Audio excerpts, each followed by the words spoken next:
Bonjour, alors aujourd'hui nous allons voir l'utilisation d'un multimètre. Comme son nom l'indique, un multimètre sert à mesurer plusieurs choses. L'ampérage d'un circuit électrique, la tension en courant continu, la tension en courant alternatif et la résistance. Vous avez donc au milieu une molette qui peut se mettre sur les différentes échelles des différentes mesures physiques, l'ampérage, tension et résistance. Pour mesurer, par exemple, mesurer une prise de courant, si vous voulez savoir s'il y a de la tension, vous mettez tension alternatif, attention c'est en alternatif, donc c'est ondulé. Vous mettez toujours sur la plus grande échelle. Vous mettez le fil noir dans la borne noire, le fil rouge sur la borne ou borne rouge où il y a marqué V, ça veut dire tension. Vous introduisez les deux fils dans la prise en faisant attention évidemment de ne pas toucher les pointes métalliques et là vous aurez 231 qui s'affiche, ça veut dire 231 volts qui est la tension du secteur. Voilà.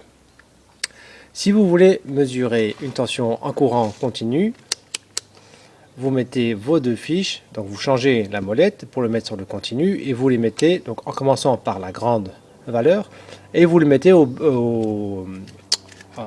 bornes d'un élément de votre circuit de courant continu. Pardon. Si vous voulez mesurer l'ampérage, donc les tensions se mesurent en parallèle. L'ampérage, lui, se mesure en série. Ça veut dire que votre circuit électrique, à un moment donné, le courant passera par ces fils-ci, qui fera donc partie intégrante de votre circuit.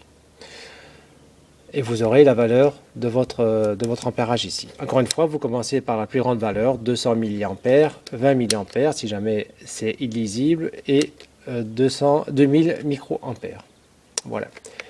Pour mesurer ça, vous mettez le fil rouge, c'est marqué ampérage, et non plus tension, donc ampérage, vous le mettez là. Pour mesurer la résistance d'un élément électrique, vous mettez les deux bornes, donc vous mettez là-dessus, toujours le plus gros, vous mettez ensuite la fiche rouge, là où il est marqué ohm. Vous commencez par la plus grande résistance et chaque fois vous descendez. À savoir que si votre circuit, si vous voulez mesurer par exemple un fusible, s'il est toujours bon, vous mettez comme ça aux deux bornes de votre fusible. Si le fusible est bon, une certaine résistance va s'afficher. S'il n'est plus bon, vous aurez une résistance infinie, symbolisée par un 1. Résistance infinie, ça veut dire que le courant ne passe pas. Au contraire, si le courant passe parfaitement, vous avez une résistance qui va être nulle. Regardez, là je touche les fils, les deux fils, vous avez 0. Ça veut dire que le courant il passe parfaitement. Et là j'ai une résistance infinie. Voilà. Voilà pour l'essentiel de l'utilisation d'un multimètre. Je vous remercie de m'avoir écouté.